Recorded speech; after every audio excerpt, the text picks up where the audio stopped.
સીતારામ. જય લીરબાઈમાં સવારથી ને એવી ભાગમ દોડીમાં કામ કર્યું જ ને કે વાત ન પૂછો. અત્યારે 5 મિનિટ આમ એમ થયું કે શ્વાસ લઈ લો, ના પપ્પા ભેગા આવે છે એટલે એની રાહ જોતી હતી. પણ મને ગમે સુપર સ્પીડમાં કામ કરવું અને ઘરે બધું કમ્પ્લીટ કામ કરીને જવું, અથવા તો સ્કૂલે જે પણ કામ હોય એ કરવાનું. મને ગમે જ કામ કરવું, કેમ કે ખાલી ફાલતુ આપણે બેઠું રહેવું ને રીલ્સ જોયા રાખવી ને એ કોઈ લાઈફ નથી. જોકે 50 વર્ષ સુધી કામ કરવું જ જોઈએ, પછી એનું રિટાયરમેન્ટમાં જોઈએ કંઈક. હું સ્કૂલે જતી હતી, પપ્પાને સાથે આવું તો એની રાહ જોવું, પપ્પા આવે એટલે જઈએ પપ્પા દીકરી ભેગા. પપ્પાને પણ કલાક એક ટાઈમ નીકળી જાય અને આટોય મારી જાય અને આપણે એમ થાય કે ભેગા આવ્યા એમ. સીતારામ પપ્પા. સીતારામ સીતારામ બાપા. રેડી રેડી પપ્પા ન્યુ લુક જોઈ લ્યો. કહું હમણાં વાળ કપાવી, હમણાં સાવ વાળ કપાવી નાખ્યા. બાપા માથો એકલા થઈ ગયો. આ ક્લાસ થઈ ગયો ને? નથી એકલા. ના ના સારું છે. મિલિટરી કટ કરાવી નાખ્યું ને. જરાક વધારે ટૂંકો કર.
કયા ક્લાસમાંથી આવો છો? 5મામાંથી. વારા પછી પોતાનું નામ બોલી દો.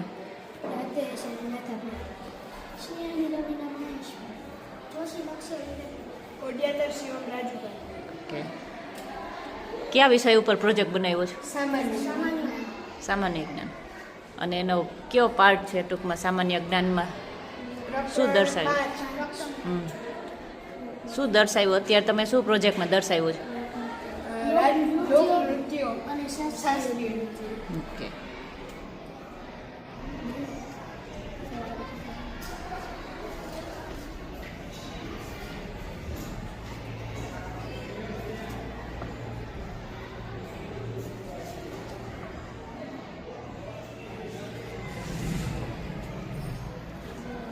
બહુ મસ્ત પ્રોજેક્ટ બનાવ્યો છો. ભણવામાં થોડુંક ધ્યાન દેવાનું અને સાથે સાથે આવી રીતે પ્રોજેક્ટ પણ કરતું રહેવાનું કંઈ ને કંઈ. ટીમ વર્કમાં મજા આવી તમને કામ કરવાની? બધાય ભેગા ઝઘડા નહોતા કર્યા ને? બધાય સંપીને સરસ પ્રોજેક્ટ બનાવ્યો. Okay, very good.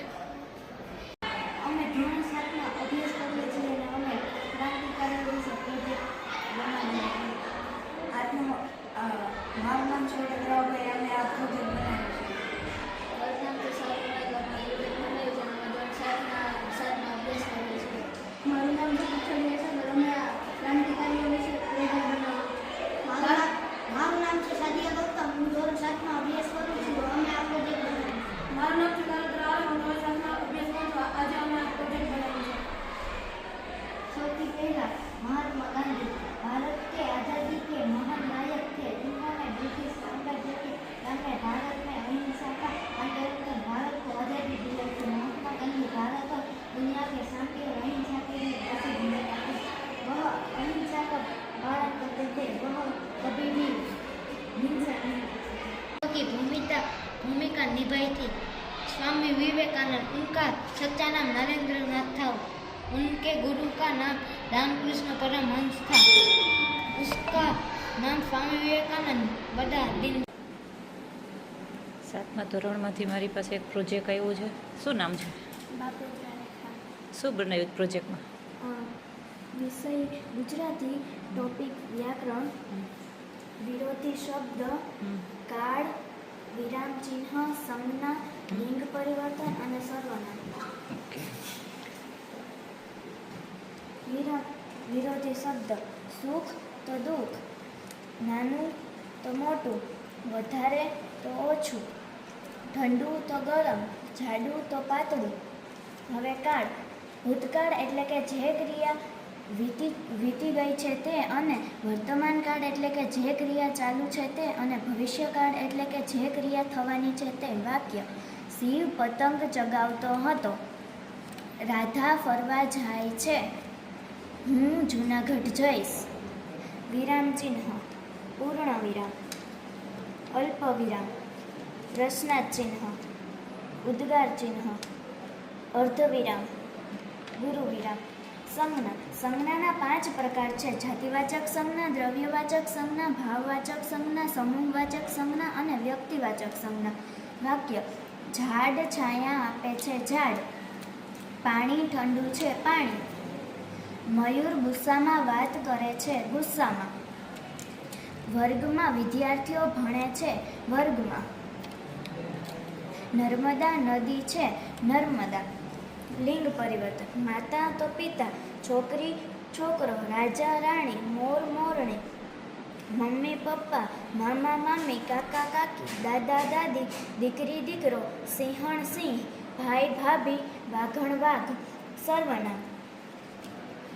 સર્વનામનો અર્થ જે શબ્દો નામ એટલે કે સંજ્ઞાના બદલે વપરાય અને નામ કે સંજ્ઞાના જેવું જ કામ આપે તેવા શબ્દ કે પદને સર્વનામ કહેવામાં આવે છે. સર્વનામના 6 પ્રકાર છે.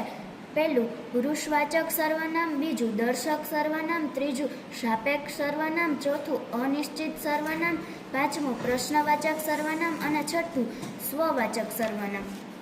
સાપેક્ષ સર્વનામ. જે સર્વનામ એકબીજાની અપેક્ષા એ વપરાય છે તેવા સર્વનામને સાપેક્ષ સર્વનામ કહે છે. જેમ કે જે વિજેતા થશે તે ઇનામ મેળવશે. અહીં જે અને તે સર્વનામ એકબીજાની અપેક્ષાએ વપરાયા છે તેથી તેમને સાપેક્ષ સર્વનામ કહે છે. પુરુષવાચક સર્વનામ. અહીં બોલનાર એટલે કે પહેલો પુરુષ, સાંભળનાર એટલે કે બીજો પુરુષ અને જેના વિશે વાત થાય છે તે ત્રીજો પુરુષ.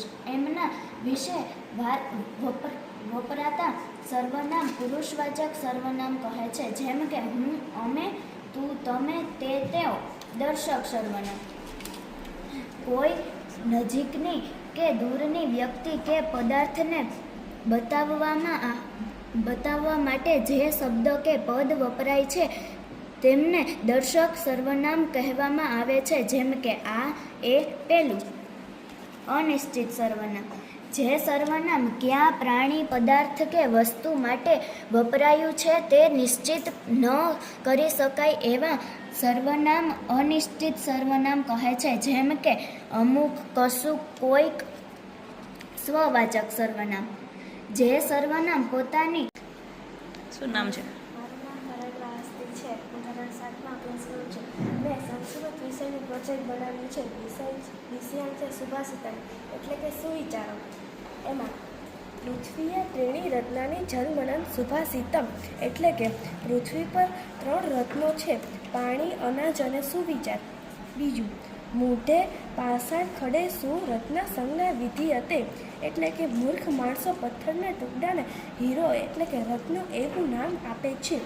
પછી અયમ નિજઃ પરો વેતી ગણના લઘુ ચેતસા એટલે કે આ મારું, આ તારું એવી ગણતરી સંકુચિત એટલે કે ટૂંકા મનવાળાની હોય છે.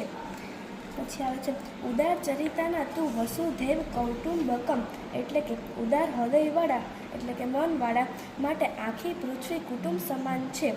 પછી નમંતી ફલીનો વૃક્ષા નમંતી ગુણીનો જણા એટલે કે ફળોવાળા વૃક્ષો નમે છે તેવી જ રીતે સજ્જન માણસ નમે છે અથવા તો જતું કરે છે. પછી આવે છે શુક્લ વૃક્ષાસ મૂર્ખાસ ન નમંતી કદાચન એટલે કે સુકાયેલા વૃક્ષો અને મૂર્ખ માણસો ક્યારેય પણ નમતા નથી. Very good. શું નામ છે? મારું નામ ઓલિવિયા સિવાન છે. હું 7મો અભ્યાસ કરું છું. મેં આજે વિષય ગણિત અને વિષયના ગાણિતિક સંકેતોનું પ્રોજેક્ટ બનાવ્યું છે. આમાં અલગ અલગ ગાણિતિક સંકેતો દર્શાવવામાં આવ્યા છે. પહેલું છે સરવાળા, બીજું છે બાદબાકી, ત્રીજું છે આલ્ફા, ચોથું છે રેખાખંડ, પાંચમું છે થી નાનું, છઠ્ઠું છે છગડીયો કૌંસ, સાતમું છે ગુણાકાર, આઠમું છે માટે, નવમું છે સમાંતર, 10મું છે કિરણ, 11મું છે થી મોટું, 12મું છે સમાન, 13મું છે ભાગાકાર, 14મું છે પાઈ, 15મું છે મોટો કાઉન્સ, 16મું છે રેખા, 17મું છે બીટા, 18મું છે અનંત, 19મું છે ટકા, 20મું છે લંબ, 21મું છે ખૂણો, 22મું છે વર્ગમૂળ, 23મું છે પાઈ, 24મું છે ડિગ્રી, 25મું છે કારણ કે, 26મું છે થીટા, 27મું છે જેમ, 28મું છે ધનમૂળ, 29મું છે નાનો કૌંસ અને 30મું છે બરાબર. વેરી ગુડ, બહુ સરસ પ્રોજેક્ટ બનાવ્યો છો. ત્રણેય બહુ મસ્ત પ્રોજેક્ટ બનાવ્યું છે. ભણવામાં એટલું જ ધ્યાન દેવાનું હો, અને પ્રોજેક્ટમાં કંઈક અલગ અલગ નવી નવી વેરાયટી લઈને આવતું રહેવાનું. તમારા ક્લાસમાં જે ભણાવે જે પણ વિષય ઉપર એ સમજાય જ તમને બધું?